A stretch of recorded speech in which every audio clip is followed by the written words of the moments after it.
name's Jed and I retired here to the beautiful kingdom of Thailand 5 years ago. Come and join me as I take you on a journey to discover the best that the land of smiles has to offer. Whether you're an expat, thinking of opening a business or working here in Thailand, or if you're a digital nomad looking to work in a more economical country than your own country, or if you're a holiday maker and you're wanting to know the best places to visit in this beautiful, diverse country, or maybe you're like me, a retiree looking for a better and cheaper place to spend your retirement during your golden years, well, if that's the case, you've come to the right channel.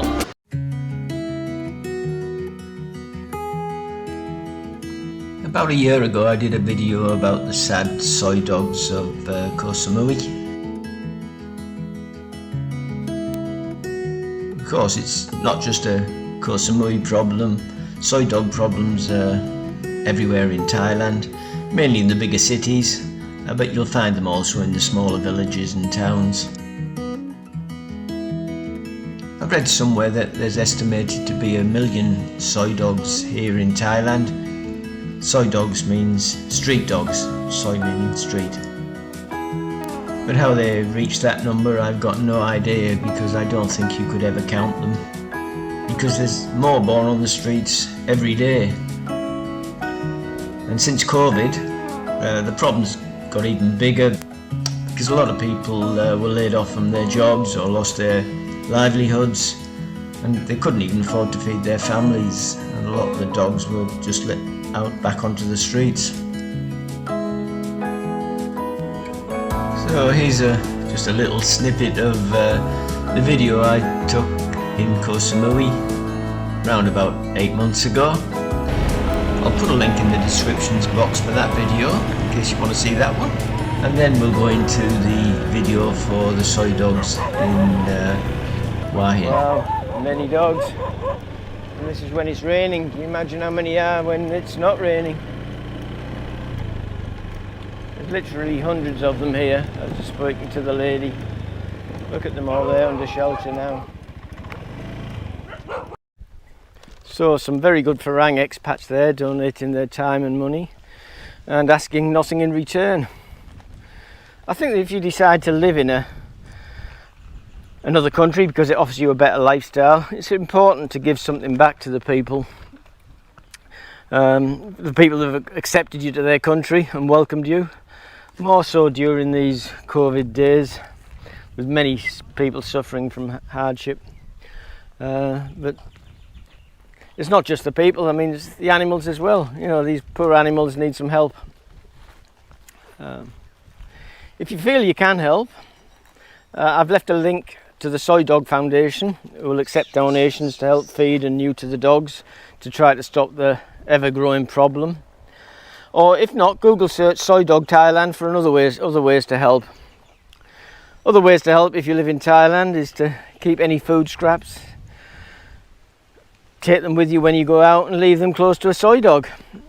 Or if you can afford it, do like I do, buy some dried dog food and feed some of your local dogs every day. Adopt a pet. They'll love you for it. All these dogs once had owners, and look at them. Just desperation.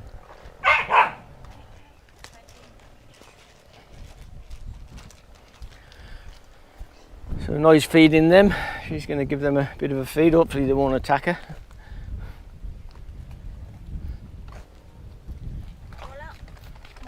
Give this. What about this one here? He looks like he's.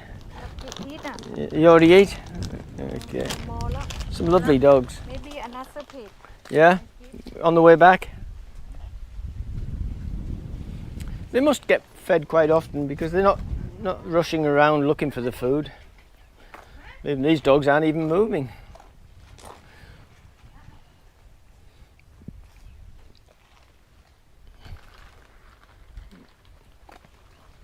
But this is one way to give back to the country. Come and feed their animals. Yeah, he's hungry, that one, yeah. He looks like he's a bit of the runt of the litter or whatever. He doesn't look as if he's got much fight in him. Or her, I don't know, but look at the sores on the legs. Oh, it's so sad. I'd like to take them all home. I'll come here often and feed them. That'll be on my list of things to do.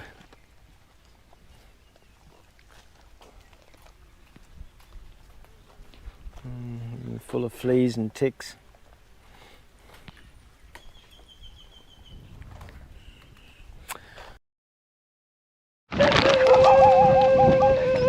Someone else just come with some food by the look of it. I think there's a lot of people must know about this and come here. He looks like a frag.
You often find soy dogs sleeping outside of 7-Elevens.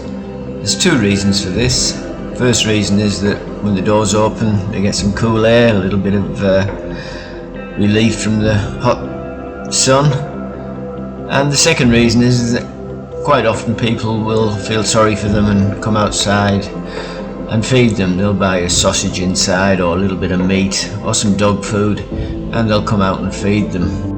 I've just bought a hot dog sausage for my little friend here. Quite often you see the same dogs sitting outside the same shops. They're more or less made it their home and the staff get to know them as well, and I suspect the staff come and feed them when there's any spare food around, food they're going to throw away. So that's probably another reason why they come to 7-Eleven. As you can see, they're all sitting outside. Seems to be a favourite spot for them. And look, they look beautiful dogs, they really are. And most of them are placid.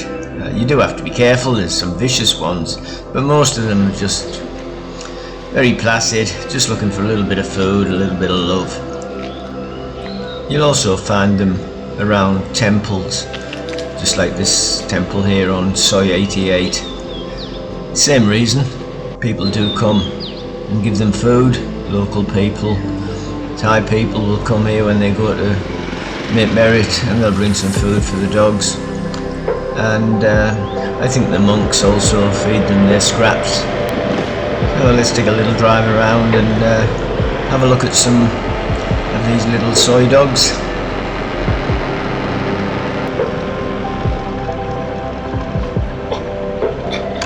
They do tend to stay around together. You normally see 3 or 4 in a pack.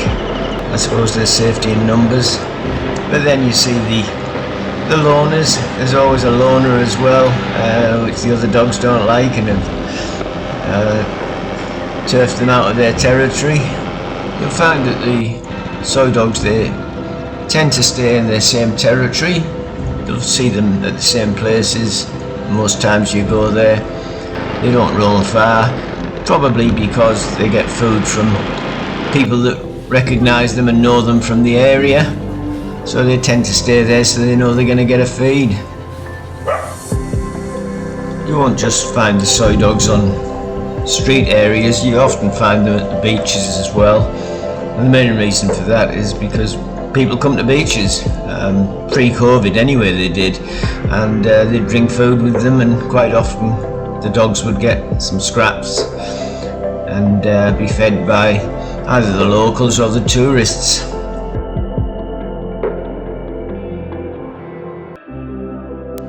There's no short-term solution to this problem, as neither the federal or local government do anything to resolve it, and it's left to organisations like the Soy Dog Foundation or the local people to try and solve it just by feeding them and trying to keep them healthy. In most Western countries they pick them up off the streets and take them away, and if no one claims them after a while they put them down. It's very sad, but really I can't see any alternative. But unfortunately the Thai government don't do anything like that. Every year in Thailand thousands of people are hurt by soy dogs. Mainly children who go over and to pat them and stroke them, and the dog's scared and just attacks the little child. So you should be very wary when approaching a soy dog, or if they approach you, and watch your kids and grandkids if there's soy dogs around.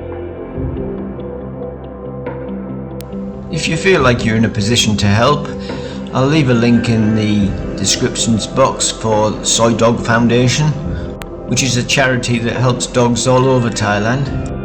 Or if you prefer to donate locally, I'll leave a link for Rescue Paws, a local Hua Hin charity for soy dogs. If you're living in Thailand, a great way to help these poor dogs is to keep your scraps of food, and when you go out, look for a soy dog and give it to the dog.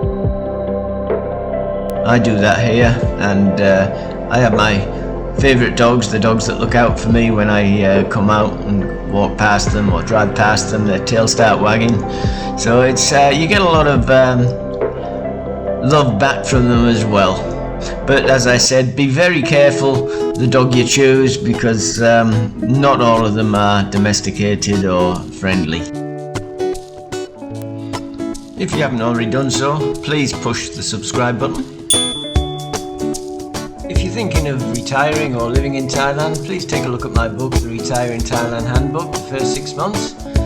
You find it on Amazon. It's crammed full of information to help you tiptoe the logistics of making Thailand your home in retirement. Thanks a lot for watching my channel.